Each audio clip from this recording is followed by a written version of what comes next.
Desde a antiguidade, o demônio foi descrito como o mestre do engano, símbolo da tentação e arquétipo da manipulação. Mas será que essa figura mitológica revela mais sobre a mente humana do que o próprio sobrenatural?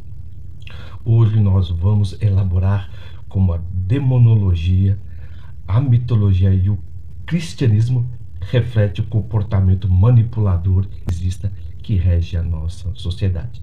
Se vocês quiserem saber sobre o tema de hoje, fique conosco após o sinal da vinheta.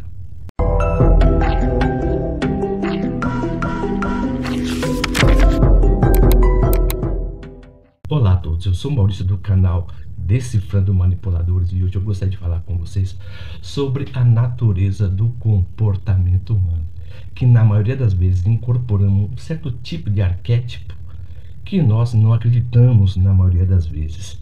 E o que seria? Na maioria das vezes isso seria uma espécie do arquétipo universal do engano. O interessante é que em diversas culturas nós encontramos o conceito de sombra, ou seja, sempre acreditamos na face do demônio, que o demônio ele é o arquétipo de toda a tentação. Ele não é só um ser externo, mas também um ser que é totalmente interno.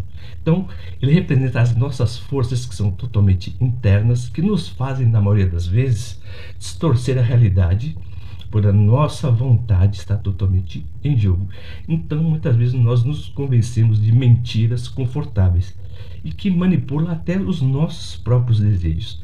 E essa personificação, que acontece na nossa mente, explora todo o inconsciente, na maioria das vezes coletivo. O porquê? Porque se você conversar com a pessoa, você nunca conhecerá uma pessoa, por exemplo, que fale que é do mal. Todo mundo fala que é do bem. Ou seja, cada vez que você afirma que é do bem, você esconde o seu lado obscuro, a sua parte que é totalmente sombria. O interessante é que nós, quando exploramos a nossa parte sombria, se utilizando da dissonância cognitiva, nós não percebemos que agimos com uma forma de sedução. O porquê isso? Interessante, por exemplo, que Jung, estudando os arquétipos, ele percebeu que os seres humanos sempre eles tinham a natureza como símbolo, O dia significava um deus, a noite significava outro deus. O dia significava a ordem, a organização, e a noite o caos. Então, por isso que na cultura grega, por exemplo, vemos o deus Apolo, que é o deus do sol. Era um deus, por exemplo, que representava a ordem, na verdade, a rotina, as leis. E à noite, quem se incorporava mais, se manifestava mais na natureza, eram os deuses sátiros, na verdade, ou Baco, deus do vinho. Porque sempre na época da noite, no período da noite, as pessoas sempre têm a tendência, na verdade, de se soltar mais. Mas o interessante é que quando trabalhamos com essa figura do bem e do mal, todas as religiões sempre trabalharam que os deuses tanto faziam o bem quanto o mal. Somente o cristianismo que consolidou o mal como uma espécie de um mal que é totalmente personificado e ele não faz parte da cultura humana.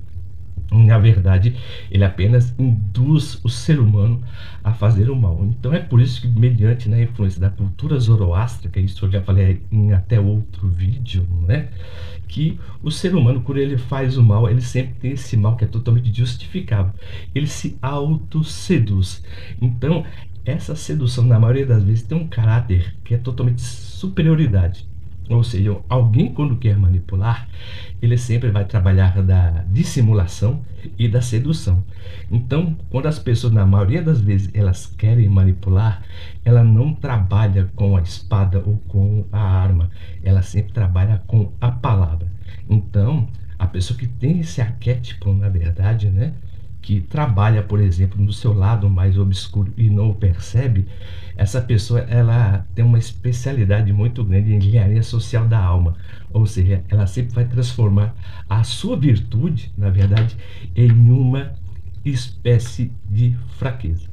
E se vocês estão gostando do tema de hoje, se o nosso tema é totalmente relevante para vocês, por gentileza, se inscrevam no nosso canal, aperta o botão das notificações. Nós publicamos os nossos vídeos todas segundas, quartas e sextas, às 20 horas.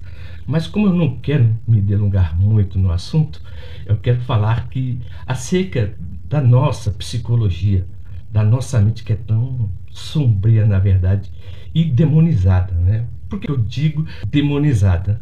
Eu digo de uma maneira que é totalmente cultural, na verdade, ou seja, as pessoas não aceitam o mal que ela tem e sempre, né, ela justifica esse mal que ela faz, por exemplo, por uma força que a seduziu e ela, pela sua fraqueza, na verdade, não cedeu, né? Na verdade, abriu mão do seu livre arbítrio. Então, é aqui que nessa parte que verificamos sobre a nossa natureza, né, que se trabalha com uma espécie de metáfora na maioria das vezes, né? Que o narcisista no seu auge, ele sempre pensa no outro como um manipulador, ou seja, muitas vezes uma pessoa que manipula tem a tendência de manipular, na maioria das vezes ela acredita que o outro é um manipulador. A pessoa que é dissimulada, ela sempre vai acreditar que o outro é dissimulador. Uma pessoa que tem falta de caráter sempre vai acreditar que o outro, na verdade, né, é, por exemplo, o enganador.